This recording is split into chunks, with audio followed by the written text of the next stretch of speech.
Hello, I'm Tim Reynolds and welcome to the Marriage Challenge podcast, brought to you each month by Care for the Family. Today I'm delighted to be joined by James and Jen Rankine, who are going to talk about what it's like to be married with 3 young children. We're going to be looking at whether your relationship changes when you have children and how your marriage can survive and thrive even when your household is frequently filled with toddler tantrums, sleepless nights and endless nappies. But before we get into all of that, let me introduce this month's guests. James and Jen have been married for 12 years and live in Cardiff. They lead a vineyard church together in the city, and Jen is also a GP. They have 3 daughters aged 5, 3 and 1, who I am told are wonderfully energetic. So James and Jen, welcome. It's great to have you with us. Hello. It's great to be with you. So we'll get to the sleep deprivation, the messy mealtimes, toddler tantrums in a minute, but let's hark back to those early days of your relationship. How did you both first meet? Well, it was the first day of university, Nottingham University, and I was in the bar, and this rather dapper young man walked up to me with a glint in his eye and sold me the most cheesy chat-up line I had ever heard. Which was? You've got the most beautiful eyes I've ever seen. Which I knew he didn't mean, because while he was saying it, he was looking over my shoulder and giggling to the men behind him. Can I just say I absolutely did not. It hasn't changed. And it worked? No. Not at first. I mean, I think that's debatable. We're married. It worked. Yeah. We found out, well, I found out, very sadly, that I was on the same corridor in my halls of residence as James, and I thought, oh no. But then actually got to know the real James Rankine and thought, he's not so bad after all. And when did you get married then after you met? About 4 years after we met. And of course, we fast forward 12 years later, and here you are with 3 small children and what I imagine are very busy lives. So firstly, thank you for just being awake to be able to do this podcast. Just about. Now, Jen, of course, one of the joys of being a parent is unbelievable sleep deprivation, and the fact that they come home with every living virus under the sun, which means you catch everything. So I don't normally sound like Dame Edna, so I'm very sorry about the voice today. So if you could paint a picture of a typical day in the life of the Rankine family, what would it look like? Are you ready for this? If you're not married, this will probably serve as very effective contraception. It's true. I'd like to add. A typical day is a very early wake up, generally. Yeah, today started about 5:45. Wow. When Elliot woke up for about the 3rd time, and Jen made a noise, which was, please get our daughter out of the bedroom and take her downstairs. I couldn't take it So I went anymore. downstairs at 5:45 and then managed to watch a Sylvester Stallone film called Daylight, which was surprisingly good. And that got me through to about 7:30 when the other 2 woke up, and then the And day then it's started. the craziness of quick, everyone get dressed, get nappies done, breakfasted, out the house, into school, come back, clear up the bomb site, try to entertain 2 small children who inevitably will probably end up crying multiple times at the same time and pooing at the same time. Oh, And that's just the morning. and that's the best 5 hours. Yes. And of course it goes on. And on. So why don't you just share, I mean, obviously you're sharing a little bit about the tiring part of parenting, but share some of the joys with us of having 3 young children. When I had Eva, she was about 1, I heard someone described as the early years of children as the best of times and the worst of times and nothing in between. And it is so true. You can be, sitting there literally in tears going, I don't know what to do 1 minute. And within 5 minutes, you're sitting there, your heart's glowing, your eyes are twinkling, and you think this is the best thing ever. It's funny when it reaches about 7:30 in the evening, and you have that moment before whatever happens next, and you have the little debrief of the day. It's like, today we have survived. or you just reflect on some of those just amazing moments of having children and just being the greatest joy, and you chuckle to yourself that they've done something really stupid as They well. come out with the funniest little comment that you just think, oh, I wish I could capture that and remember that forever. So sometimes it feels a bit like survival. A lot of the time it feels like survival. Yeah. But at the same time, we wouldn't change it for the world. So you guys have just mentioned that at the end of the day, when the kids are in bed, you have a little catch up together. And obviously as a married couple, there's lots of highs, lots of lows, lots of challenges and joys. Why don't you just share a little bit about those challenges and joys as a married couple? It's funny, 2 days ago, me and Jen were both in the kitchen, and Jen turned round and said to me, "I just want to have some time by myself where somebody looks after me." And she doesn't always have one of those moments, but it's so true that you feel like you are constantly serving little people, whether it's cleaning up poo, whether it's doing the dinners, whatever it is. And sometimes I think there's just that craving of, when do I get to have a bit of time for me? And so one of the challenges is when there's two of you as well. So you've got the kids, and then there's also serving one another, and in the middle of it all trying to keep your sanity. So I really do think that's the challenge, is how do you keep your marriage strong in the middle of having children as well? And I think it's a constant thing that we're working on, that we have to keep talking about, because moments go by and you suddenly realise, do you know what, we haven't connected in the last couple of weeks, so we really need to spend some time together. And yeah, so as James mentioned, there's, I think particularly with the younger children, they can't really do anything for themselves, well, not that much anyway, so there's the changing of the nappies and the clearing up after them and the feeding them and the dressing them and the washing them and doing all the thinking for them. And so it can feel like you don't really have much headspace or even time or energy for yourself. Whereas, you know, we had 6 years of marriage before we even had children, so we had got used to really quite a good life of just a great life. just our needs being met, one-on-one. Whereas now it's 2-on-3, and the ratios aren't as good as they used to be. And sometimes you feel that you're at the bottom of the pile. I think that's one of the challenges, is it goes, whoever shouts the loudest, and without realising it's like, oh, I'm pretty low down the pecking order right now. You now have 3 children. You've been parents for 6 years. Have you learned some lessons along the way that's helped you both as a couple in your relationship? Have you learned some lessons that have kind of made things a little bit easier? Definitely.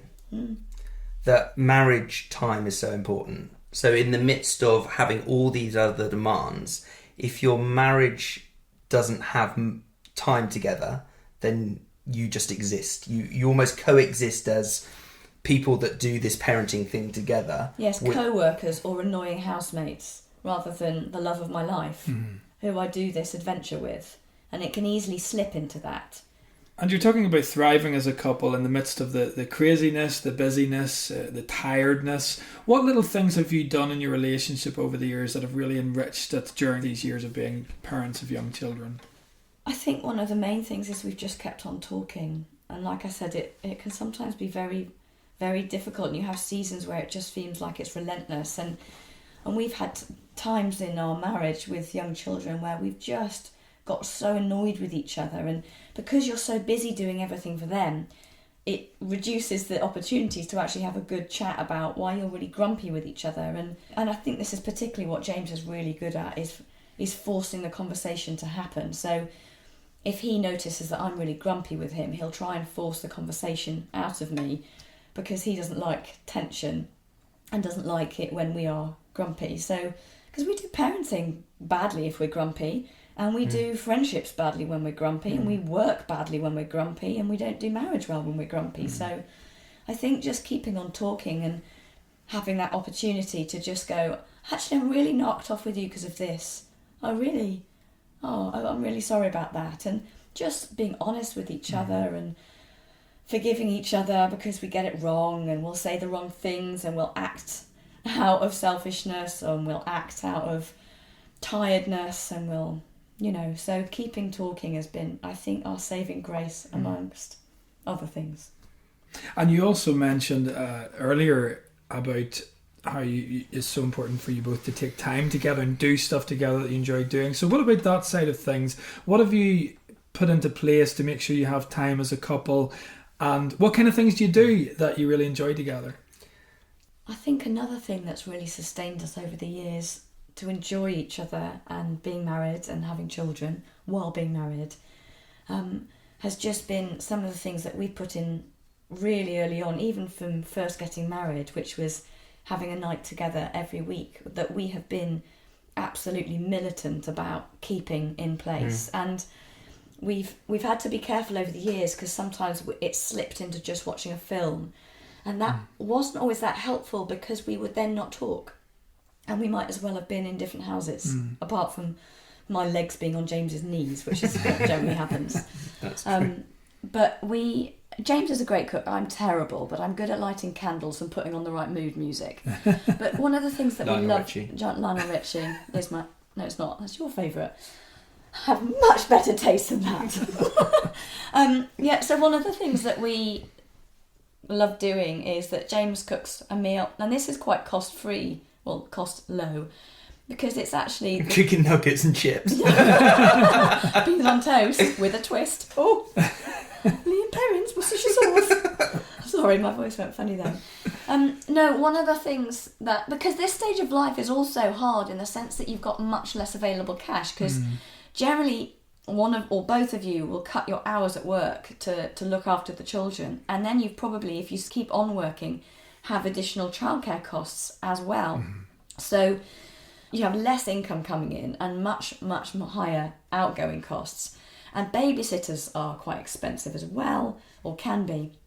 And so quite often what we love to do is cook a really nice meal at home, try and make the kitchen into, or the dining room, it's a kitchen for us, into more of a restaurant, put on nice music, and actually James cooks up a good meal and I pour a nice glass of wine. But then we actually talk, and it's the talking, and coming back to this, because I said earlier about talking is really, really important, to share the joys, share the pains, share the frustrations, and just celebrate, stop, and then just savour the moments. So some of the couples listening to this podcast who have young children, they might be in perhaps a little bit more of a serious situation right now where they're really under pressure, really feeling like things are going around in a circle and a bit of a rut. What kind of advice or encouragement would you give to them? My encouragement would be that you've got to fight for it, that you've got to fight for your marriage. And it's so easy in the midst of being so many other priorities that seem urgent, that actually marriage never feels urgent. And instead, so what you have to do is go, this is the most urgent thing. If we can keep this together, then everything else falls into place. For instance, there's so much child psychology out there now that the children come first, and that, you know, the little princesses and princes and little darlings. The little darlings. And they are hugely important, and I'm not meaning to take away from that. But if your marriage is not healthy, everything else comes out of your relationship. Yeah, and I think I would just add that I think as we lead the church and my work as a GP, you're not the only ones. In fact, it is incredibly, incredibly common to find yourself in a rut with marriage and children. It is probably one of the biggest things that you'll go through at some point. And so firstly, you've not failed because you're in that rut. You're not the only one. And if you don't feel like it, because quite often when you're in that rut, you just don't feel like loving the other person. You don't feel like being nice to them. You don't feel like making the effort. But the feelings will come because they were there in the beginning. And so just trying to start off that process of talking together and prioritising it, and maybe talking to other people to help you, you'll realise you're not the only one. You'll realise that you can do something, that things can change and life can get a lot better. Well, we always have a marriage challenge at the end of our podcast, and we'd love to hear from you what you would like to encourage the listeners to try and do as a couple for the next month ahead. I think the one thing that I would encourage, if you can do anything, because most things then flow from this, is spending that one night a week It together. could be a day as well. It could be a Saturday afternoon. Yeah, it could be a Saturday afternoon or a Sunday afternoon, or whenever you can get some time, just you two.